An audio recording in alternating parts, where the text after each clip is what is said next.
യഥാർത്ഥമായി അല്ലാഹുത്താല പരിശുദ്ധ ഖുർആനിലൂടെ പഠിപ്പിച്ച വിശ്വാസത്തിൽ നിന്നും വ്യതിചലിച്ചപ്പോൾ മനുഷ്യരെങ്ങോട്ടും പോകാൻ മാത്രം അവന്റെ ഹൃദയങ്ങൾ ദുർബലമായി തീർന്നു.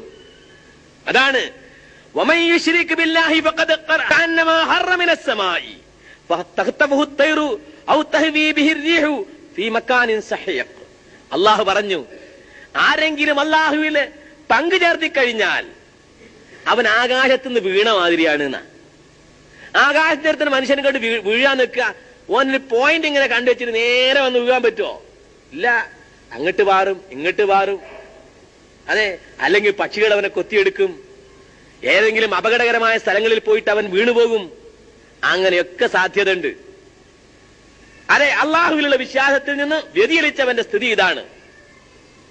ബുദ്ധി ഉണ്ടെങ്കിൽ അള്ളാഹുവിൽ ആരെങ്കിലും അവിശ്വസിക്കോ അല്ലെങ്കിൽ പങ്കു ചേർക്കോ? ഇല്ല. നിങ്ങൾ ചിന്തിച്ചു നോക്ക്. പണ്ടൊരാള് പറഞ്ഞു, ഒരറബി രാവിലെ ബിംബത്തിനടുത്ത് പോയിട്ട് ആരാധനകൾ അർപ്പിക്കുന്ന സ്വഭാവമാണ് മൂപ്പർക്ക്. അങ്ങനെ രാവിലെ ബിംബത്തിന്റെ അടുക്കലേക്ക് മൂപ്പർ ആരാധനാ വസ്തുക്കളുമായിട്ട് ഇങ്ങനെ ചെല്ലുമ്പോൾ ഒരു കുറുക്കൻ ഇങ്ങനെ തലയിൽ മൂത്രമൊഴിച്ചു കൊടുക്കുകയാണ് ബിംബത്തിന്റെ. അങ്ങനെ കുത്തിരിക്കുന്ന ബിംബത്തിന്റെ തലയിൽ കരിങ്കല്ലാണല്ലോ. ഈ മനുഷ്യൻ ചിന്തിച്ചു, ഈ ആരാധനാ വസ്തുക്കളായിട്ട് പോയ മനുഷ്യൻ, വഷള്. അയാള് പറഞ്ഞു,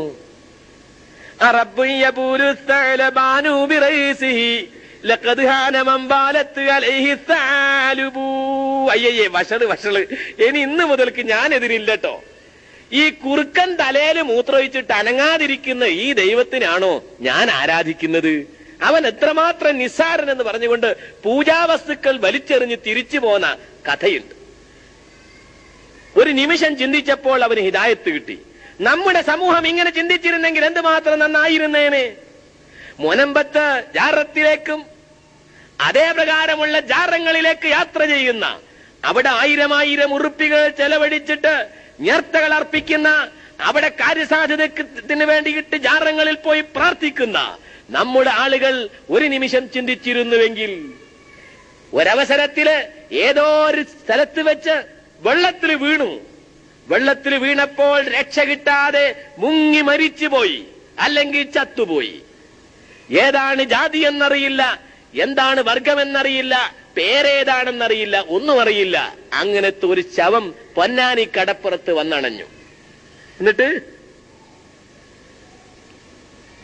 അവരെ പോലീസൊക്കെ വന്നിട്ട് നിങ്ങളെ ജാതിയാന്ന് തോന്നുന്നുണ്ട്, മറവ് ചെയ്തേക്കിന്ന് പറഞ്ഞു. അങ്ങനെ മറവ് ചെയ്തു. കുറച്ചു ദിവസം കഴിഞ്ഞപ്പോഴ് ഒരാൾക്കൊരു കിനാവ്. എന്താ കിനാവ്?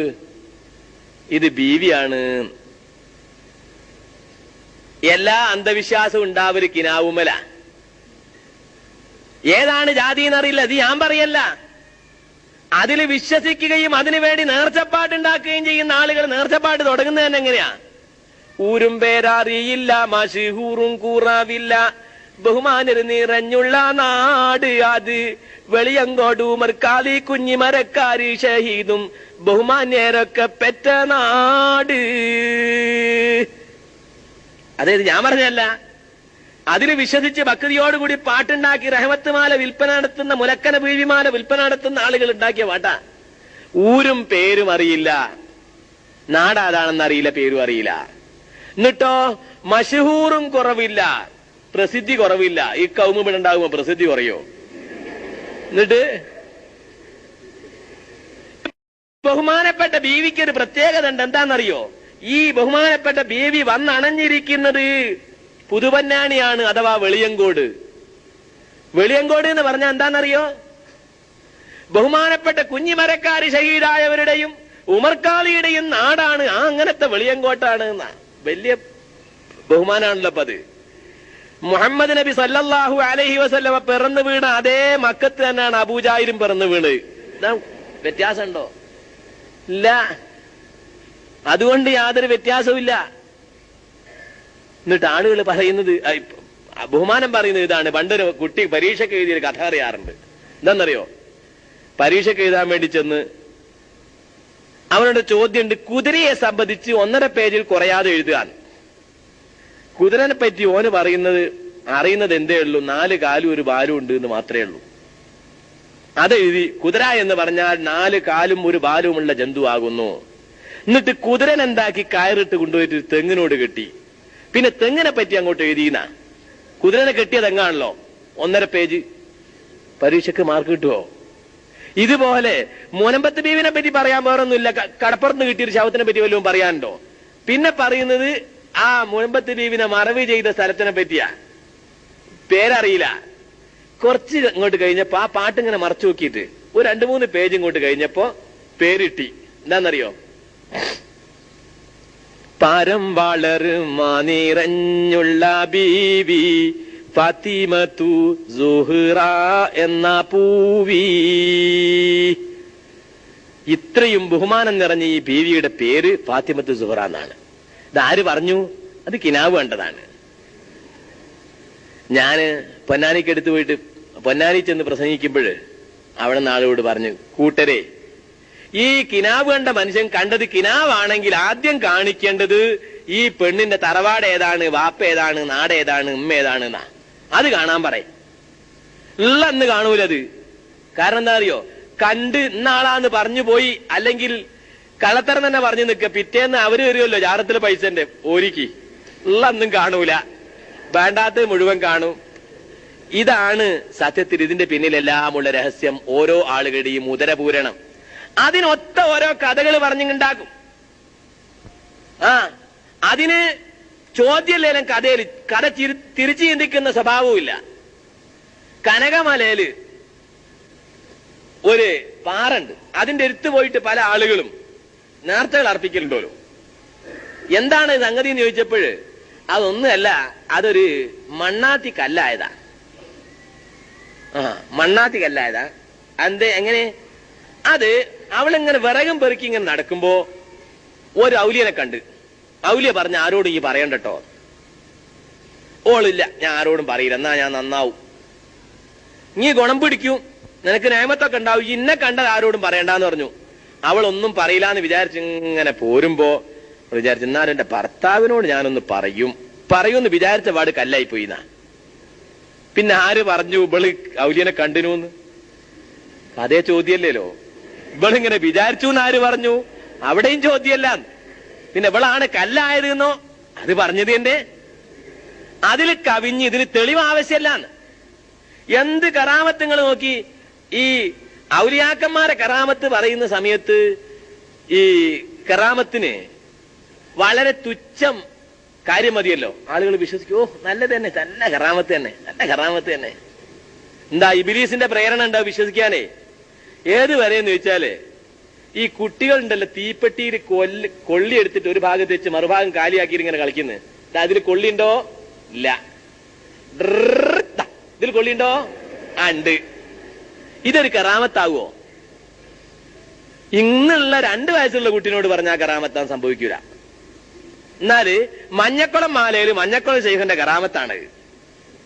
കോലില്ല തീപ്പെള്ളി തീപ്പെട്ടിയില് തീക്കൊള്ളി കാട്ടിയോർ കോട്ടിയം കൊണ്ടോനെ നിക്കുസാൻ വരുത്തിയോർ. അതെ, അതൊരു കറാമത്താണ്. തീപ്പെട്ടി കൊള്ളി കാണിക്കലേ അതൊക്കെ അന്ന് വലിയ കറാമത്തായിരുന്നു. കാരണം ഇവനെ ചിലപ്പം ബുദ്ധിയുള്ളവനുണ്ടാവും. അതുകൊണ്ടാണല്ലോ ബാക്കിയുള്ള ആളുകളെ മുഴുവൻ ഇപ്പം പിഴിഞ്ഞു കുടിക്കുന്നത്. ഇങ്ങനെ ഒരു സമർത്ഥൻ ഉണ്ടായിക്കഴിഞ്ഞാൽ മുഴുവൻ ആളുകളുടെയും പണവും ശക്തിയും അതേ പ്രകാരമുള്ള സ്വാധീനങ്ങളും കൈവശപ്പെടുത്താൻ പറ്റുന്ന ഒരു മാർഗമാണ് ഈ ഔലിയായി ചമയൽ എന്ന് ചില ആളുകൾ മനസ്സിലാക്കിയിട്ട് ഔലിയായിട്ട് ഇങ്ങനെ ചമന്ന് നടക്കുക. അവര് ഒരൗത്തൻ ഔലിയായി കഴിഞ്ഞാൽ അവന് അദൃശ്യമായ കാര്യങ്ങൾ അറിയാൻ കഴിയും. അതേ പ്രകാരം ഞാൻ വിളിച്ചാ വിളി കേൾക്കാൻ പറ്റും. കൂട്ടരെന്നാ പിന്നെ അല്ല ഇവനുമായിട്ട് എന്താ വ്യത്യാസം? അത് ഇടക്കാലത്തുണ്ടായതിൽ ഔലിയാക്കന്മാരാണ്. മൊഹീദ്ദീൻ ശൈഖിനെ പറ്റിയല്ല ഞാൻ പറയുന്നത്. ഇനി മൊഹീദ്ദീൻ ശൈഖിനെ സംബന്ധിച്ച് എന്നെ പറയാണെന്ന് നിൽക്കുക. ഈ അള്ളയും ഈ ഔലിയും എവിടെയാ വ്യത്യാസപ്പെടുന്നത് നിങ്ങൾ ചിന്തിച്ചു നോക്കി. അള്ളാന്റെ സിഫത്ത് പോലത്തെ മുഴുവൻ സിഫത്തും യാ ശൈഖ് യാ മൊഹീദ്ദീൻ എന്ന് വിളിച്ചാൽ മൊഹീദ്ദീൻ അബ്ദുൽ ഖാദിർ ജീലാനി കേൾക്കും.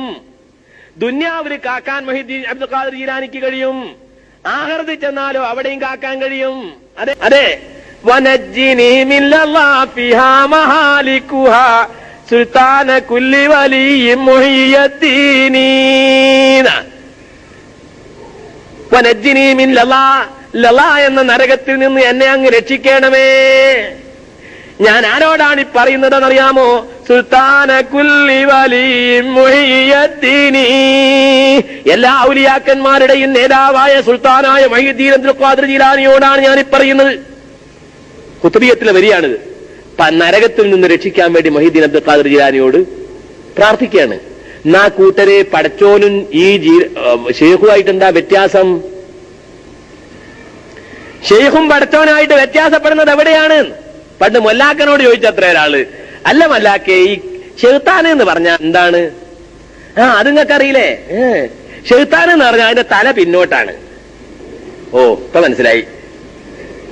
അതിന്റെ കാലോ അതും പിന്നോട്ടാ, അതിന്റെ വയറോ അതും പിന്നോട്ട് തന്നെ, നെഞ്ചും പിന്നോട്ട് തന്നെ. എന്നാ അങ്ങോട്ട് തിരിഞ്ഞു നിൽക്കാന്ന് പറഞ്ഞാ പോരെ എന്ന് ചോദിച്ചു. ഇതുപോലെ അള്ളാന്റെ കഴിവ് ശൈഖനുണ്ട്, അള്ളാന്റെ കേൾവി ശൈഖനുണ്ട്, അള്ളാന്റെ കാഴ്ച ശൈഖനുണ്ട്, അള്ളാഹുവിന്റെ അറിവ് ശൈഖനുണ്ട്, അള്ളാഹുവിന്റെ കുദറത്ത് ശൈഖനുണ്ട്, അള്ളാഹുവിന്റെ ഇറാദത്തുണ്ട്. എന്താ ഇപ്പൊ ശൈഖന് കുറവ്? എന്നാ അള്ളാഹ് എന്നായിട്ട് പറഞ്ഞാ പോരെ?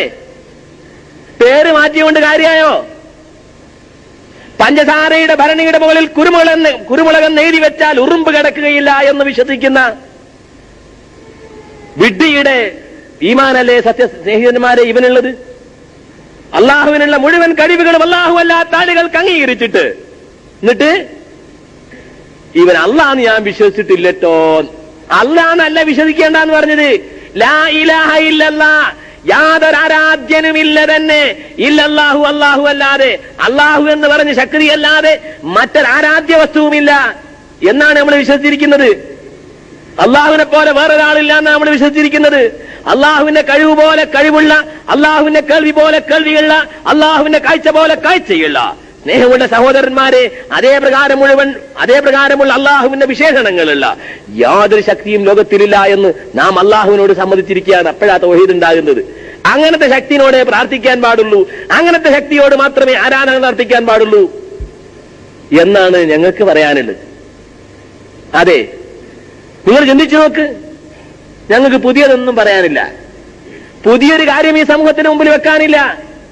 ഞങ്ങൾ പറയുന്നത് ബഹുമാനപ്പെട്ട നബിയുല്ലാഹി ആദം നബി അലൈഹി സ്വലാത്തു വസ്സലാം വിളിച്ച് പ്രാർത്ഥിച്ച പടച്ച തമ്പുരാനോട്, നൂഹ് നബി അലൈഹി സ്വലാത്തു വസ്സലാം വിളിച്ച് പ്രാർത്ഥിച്ച പടച്ച തമ്പുരാനോട്, ഇബ്രാഹിം നബി അലൈഹി സ്വലാത്തു വസ്സലാം വിളിച്ച് പ്രാർത്ഥിച്ച പടച്ച തമ്പുരാനോട്, മൂസാ നബിയും ഈസാ നബിയും വിളിച്ച് പ്രാർത്ഥിച്ച പടച്ച തമ്പുരാനോട് നിങ്ങൾ വിളിച്ച് പ്രാർത്ഥിക്കുക. മുഹമ്മദ് നബി സല്ലല്ലാഹു അലൈഹി വസല്ലമ അങ്ങനെ പ്രാർത്ഥിച്ചിട്ടാണ് നമുക്ക് കാണിച്ചു തന്നിരിക്കുന്നത്. നിങ്ങൾ ചിന്തിച്ചു നോക്ക്. ഈ മരണപ്പെട്ടു പോയിരിക്കുന്ന ആളുകളോട് വിളിച്ചു പ്രാർത്ഥിച്ചാൽ ഉത്തരം ചെയ്യെങ്കില് മുഹമ്മദ് നബി ബദറിലേക്ക് വിളിച്ചിരുത്തേണ്ട കൂട്ടരെ, നിങ്ങൾക്കറിയില്ലേ ബദറിൽ എന്തിനാ മുഹമ്മദ് നബി സല്ലല്ലാഹു അലൈഹി വസല്ലം യുദ്ധം ചെയ്യാൻ പോയത്? ലാ ഇലാഹ ഇല്ലല്ലാഹ് മുഹമ്മദുർ റസൂലുള്ളാഹ് എന്ന് വിശ്വസിച്ച മുഅ്മിനുകൾക്ക് സ്വാതന്ത്ര്യത്തിന് വേണ്ടി, സമാധാനത്തിന് വേണ്ടി. എന്നിട്ടോ മുഹമ്മദ് നബി സല്ലല്ലാഹു അലൈഹി വസല്ലമ 300 ചില്ലാനം സഹാബികളെയുമായി ബദറിലെത്തി ശത്രുക്കളുമായിട്ട് ഏറ്റുമുട്ടി. ശത്രുക്കൾ എന്ന് പറഞ്ഞാൽ 1000ഓളം വരുന്ന ധീരശൂര പരാക്രമികളായ, മുഴുവൻ ആയുധങ്ങളും തികഞ്ഞ, പിൻബലമുള്ള, ഭക്ഷണമുള്ള, വസ്ത്രങ്ങളുള്ള, കുതിരകളുള്ള, എല്ലാ വിധത്തിലുമുള്ള സന്നാഹങ്ങളോടുകൂടിയിട്ട് അവർ വന്നിരിക്കുന്നു. അതേ സമയത്ത് ഇവിടെയുള്ളത് ആരാണ്? ആയുധങ്ങളില്ലാത്ത, കുതിരകളില്ലാത്ത, ഭക്ഷണമില്ലാത്ത, അതേ പ്രകാരം വാളില്ലാത്ത, പരിചയമില്ലാത്ത പാവപ്പെട്ട സഹാബികൾ. അവർക്ക് പിൻബലമില്ല. അവർക്കൊരേ ഒരു പിൻബലം ലാ ഇലാഹ ഇല്ലല്ലാഹ് എന്ന വിശ്വാസത്തിന്റെ പിൻബലം. അവർ ശത്രുക്കളിലേക്ക് ഇറങ്ങി യുദ്ധം ചെയ്യാൻ തുടങ്ങിയപ്പോൾ നബി കരീം സല്ലല്ലാഹു അലൈഹി വസല്ലമ ആഘോഷത്തിലേക്ക് കൈയുയർത്തി പ്രാർത്ഥിക്കുകയാണ്, നാഥ അല്ലാഹുമ്മ ഇൻ തുഹ്ലിക് ഹാദർ റഹ്ത ഫലം തുഅബദ്, നീ എങ്ങാനും ഈ പാവപ്പെട്ട എന്റെ സഹാബികളെ ഇവിടെ വെച്ച് പരാജയപ്പെടുത്തുകയാണെങ്കിൽ നിന്നെ വിളിച്ച് പ്രാർത്ഥിക്കുന്ന യാതൊരാളും ഈ ഭൂമുഖത്തുണ്ടാവുകയില്ല രക്ഷിതാവേ. അതുകൊണ്ട് ഈ പാവപ്പെട്ട സഹാബികളെ നീ സഹായിക്കണമേ തമ്പുരാനേ. ആര്? റസൂലുള്ളാഹി സല്ലല്ലാഹു അലൈഹി വസല്ലം. കഴിഞ്ഞുപോയ നൂഹ് നബിയെ വിളിച്ച് പ്രാർത്ഥിച്ചില്ല, ആദം നബിയെ വിളിച്ച് പ്രാർത്ഥിച്ചില്ല, ഇബ്രാഹിം നബിയെയും മൂസാ നബിയെയും ഈസാ നബിയെയും വിളിച്ച് പ്രാർത്ഥിച്ചില്ല. എന്തിനേറെ ലാ ഇലാഹ ഇല്ലല്ലാഹ് മാത്രം പ്രധാനമായി ഉച്ചരിച്ച, അഥവാ ഉച്ചരിച്ചതിൽ ഏറ്റവും ശ്രേഷ്ഠമായത് ലാ ഇലാഹ ഇല്ലല്ലാഹയാണെന്ന് പ്രഖ്യാപിച്ച 1.25 ലക്ഷത്തോളം പ്രവാചകന്മാർ മാത്രം കഴിഞ്ഞുപോയിട്ട് ആ പ്രവാചകന്മാരെ വിളിച്ചാ പോരായിരുന്നോ? ബദറിലേക്ക് വിളിച്ചോ? ഇല്ല. അള്ളാഹുവിനോട് പ്രാർത്ഥിച്ചു, പടച്ചവൻ ഉത്തരം ചെയ്തു. അള്ളാഹു ആ കാര്യം പറഞ്ഞു, ഇത് തസ്തഗീസൂന റബ്ബക്കും ഫസ്തജാബ ലക്കും അന്നീ മുമിദ്ദുക്കും ബിഅൽഫിൻ മിനൽ മലായികത്തി മുർദിഫീൻ. ഓർക്കുക, നിങ്ങൾ നിങ്ങളുടെ രക്ഷിതാവിനോട് പ്രാർത്ഥിച്ച സന്ദർഭം. അങ്ങനെ ഫസ്തജാബ ലക്കും, നിങ്ങൾക്ക് ഞാൻ ഉത്തരം നൽകി. അന്നീ മുമിദ്ദുക്കും ബിഅൽഫിൻ മിനൽ മലായികത്തി മുർദിഫീൻ. തുടരെ ഇറങ്ങിക്കൊണ്ടിരിക്കുന്ന 1000-ഓളം വരുന്ന മലക്കുകളെ കൊണ്ട് ഞാൻ ഇതാ നിങ്ങളെ സഹായിക്കുന്നു എന്ന് പറഞ്ഞുകൊണ്ട് നിങ്ങളുടെ പ്രാർത്ഥനയ്ക്ക് ഞാൻ ഉത്തരം നൽകി. ഓർക്കുക എന്ന് അല്ലാഹു തആല പരിശുദ്ധ ഖുർആനിൽ പറയുന്നു. ഇതേ പ്രകാരമുള്ള ആപൽ ഘട്ടങ്ങളിൽ അള്ളാഹുവിന്റെ റസൂൽ പ്രാർത്ഥിച്ചത് അള്ളാഹുവിനോടാണ്, സഹാബികൾ പ്രാർത്ഥിച്ചത് അള്ളാഹുവിനോടാണ്. അതേ പ്രകാരം ആപൽ ഘട്ടങ്ങളിൽ പ്രാർത്ഥിക്കേണ്ടത് അള്ളാഹുവിനോടാണ്. കാരണം മനുഷ്യന്റെ മനസ്സറിയുന്ന, മനുഷ്യന്റെ ആത്മാർത്ഥത മനസ്സിലാക്കാൻ കഴിയുന്ന, മനുഷ്യന് ഉപകാരം ചെയ്യാൻ കഴിവുള്ള ഒരു ശക്തി ഈ ലോകത്തിലുണ്ടെങ്കിൽ പടച്ച തമ്പുരാൻ മാത്രമാണ്. അതുകൊണ്ട് ആ റബ്ബിനെ വിളിച്ച് പ്രാർത്ഥിക്കുക, ആ റബ്ബിനോട് സഹായം അർത്ഥിക്കുക. ആ റബ്ബിനായിരിക്കട്ടെ ആരാധനകളുടെ മുഴുവൻ അംശങ്ങളും.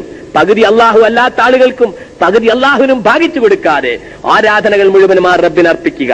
അപ്പോഴാണ് നമ്മൾ മുഅ്മിനീങ്ങളാകുന്നത്, മുസ്ലിംകളാകുന്നത്. മനസ്സിലായോ?